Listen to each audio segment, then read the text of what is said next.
Prince William just did something no heir to the British throne has dared to do in living memory.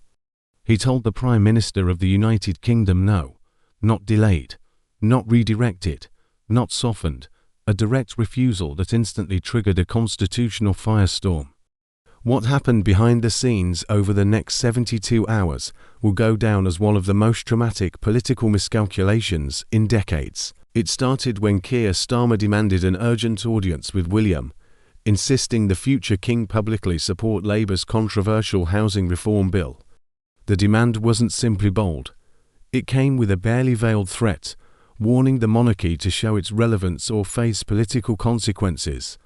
William's reply couldn't have been colder. Through his private secretary, he issued a single sentence stressing the Crown must remain politically neutral to protect the constitutional balance of the nation. And that was it. No compromise, no negotiation, a line drawn in stone. When the message reached number 10, insiders say Starmer erupted. Witnesses describe him pacing his office, voice rising, insisting William was challenging the authority of the elected government.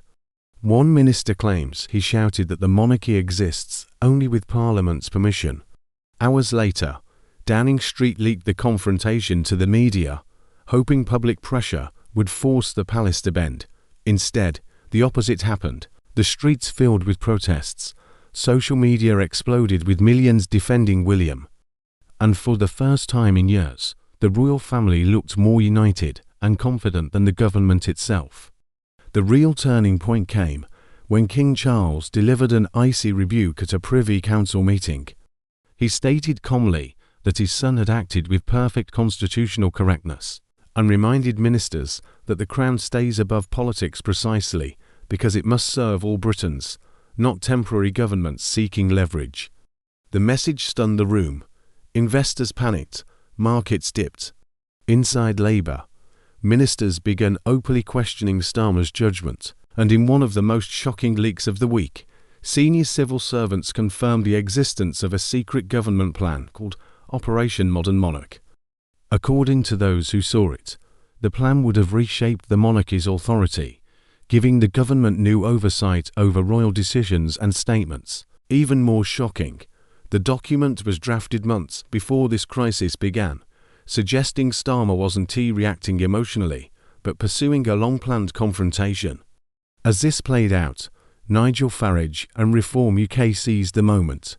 Standing beside veterans and draped in Union Jacks, Farage positioned himself as the defender of British tradition. His message landed hard with disillusioned Labour voters, and within days, Reform surged to within a single point of Labour nationally. Senior Labour MPs formed WhatsApp groups, plotting leadership alternatives. Angela Rayner began meeting donors.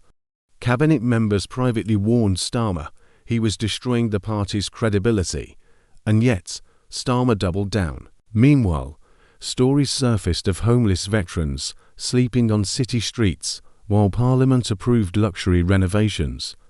These images struck the nation deeply, creating a contrast between political priorities and public suffering.